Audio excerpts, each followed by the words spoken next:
अरे, यहाँ तो बैठो। कहाँ जा रही हो? आज छुट्टी का दिन है। मैं चाहता हूँ आज पूरा दिन मैं तुम्हारे साथ बिताऊं। ए जी, बच्चे देख लेंगे तो क्या सोचेंगे? माँ पापा को इस उम्र में ये सब सोच रहे हैं। हटो, मुझे काम भी है, खाना बनाना है। फिर गीता भी ढंग से काम नहीं करती अगर उस पर नजर ना रखो तो। सुमन, ये सब तो चलता रहता है। मैं कहाँ रोज रोज तुमसे ये सब कहता हूँ, और उसमें भी तुम 10 काम निकाल लेती हो। खाना आज बाहर से मंगा लेता हूँ। अरे नहीं, पिछले बार पिट्टू की तबीयत खराब हो गई थी और पापा जी को तो घर का ही खाना पसंद है। छोड़िए ना, मुझे जाने दीजिए। सुमन किचन की तरफ चली गई। सुमन ने चाय बनाई और सबको दी। सुमन, आओ साथ में चाय पीते हैं। मैंने अपने लिए नहीं बनाई जी, आप पियो। अरे फिर क्या हो गया, मेरे में से पी लो। मुझे थोड़ा काम है जी, मैं बाद में पी लूंगी। प्रकाश उसे देख रहा था। कितनी बदल गई है मेरी सुमन। आज इतने साल हो गए शादी को, ना जाने मेरी वो सुमन कहाँ खो गई। प्रकाश सोचता रहा। प्रकाश जब 17 का था तब से ही उसे सुमन पसंद थी। उसके सामने वाले घर में रहती थी। गेहुआ रंग, भूरी आंखें, काले लंबे बाल जिस पर वो लंबी चोटी किया करती थी और सामने से बाल निकालती। उन दिनों साधना कट बड़ा फेमस था, तो वैसे ही वो लगती। जब जब कपड़े सुखाने वो छत पर जाती, प्रकाश ऊपर से उसे देखने के लिए अपनी पुस्तक उठा लाता।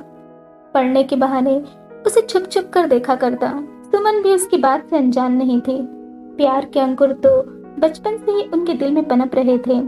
दिन महीनों में बदले और महीने साल बने, प्यार का खुमार अभी भी उतना ही था, शायद ज्यादा था। फिर प्रकाश के पिताजी का तबादला दूसरे शहर हो गया। भरी आंखों से सुमन ने उसे विदाई दी। फोन उस जमाने में नहीं होते थे, तब चिट्ठियों से संदेश पहुंचाए जाते थे। एक चिट्ठी प्रकाश ने भी सुमन की छत पर फेंकी।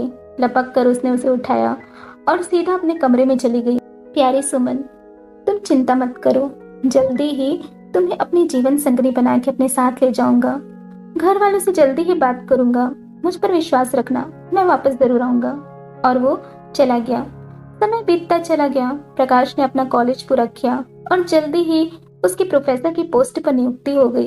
कुछ दिनों बाद हिम्मत कर उसने अपने पिताजी से सुमन के बारे में बात की। वो खुशी खुशी मान गए, क्योंकि सुमन उनकी आंखों के सामने पैदा हुई, पली बढ़ी थी। वो उसे अच्छे से जानते थे। प्रकाश के पिताजी ने सुमन के पिताजी को खत लिखकर उसे अपनी बहू बनाने की इच्छा जाहिर की, और वहां उसके पिताजी भी कुछ नानुकुर के बाद मान ही गए थे। जल्दी ही उनकी शादी हो गई और वो प्रकाश की पत्नी बन उसके घर आ गई। शुरुआती दौर तो अक्सर सबका ही खुशहाल होता है, उनका भी था। एक दूसरे की बाहों में कई सपने सजाए थे उन्होंने। हाथ पकड़कर पार्क जाना, प्रकाश का कॉलेज जाते समय उसके माथे पर चुंबन लेना, घर आने के बाद सुमन को बाहों में भर लेना। साल भर तो ऐसे ही गुजर गए। फिर वो दिन भी आया जब उनकी दूसरी वर्षगांठ पर उनका बड़ा बेटा बिट्टू हुआ। प्रकाश जैसा ही दिखता था हूबहू। समय पंख लगा के उड़ता गया और उनका दूसरा बेटा संजू भी उनकी गोद में आ गया। जिम्मेदारियां अब बढ़ने लगी। एक दूसरे का हाथ छोड़ो, बच्चों के हाथ पकड़ने लगे। माथे पर चुंबन अब ना हो के हाथ में टिफिन पकड़ाया जाता था।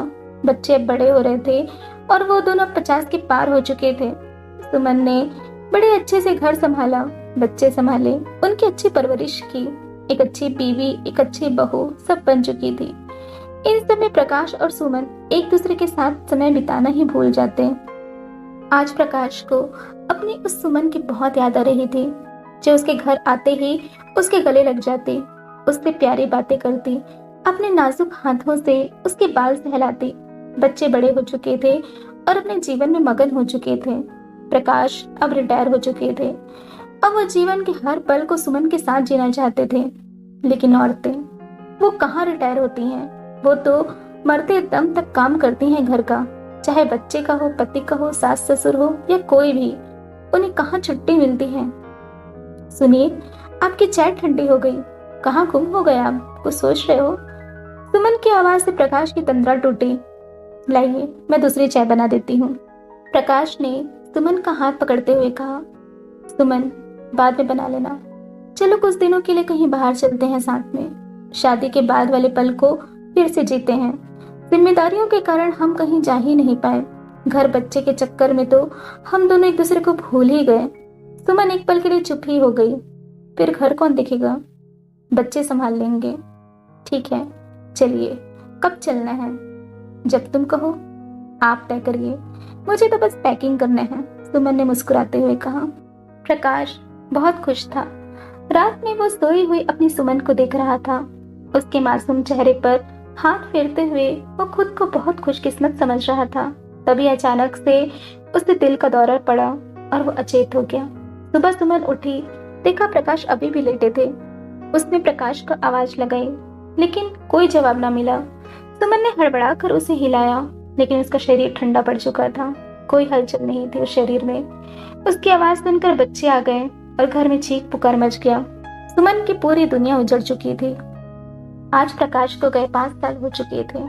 बच्चे शादी करके सेटल हो गए थे।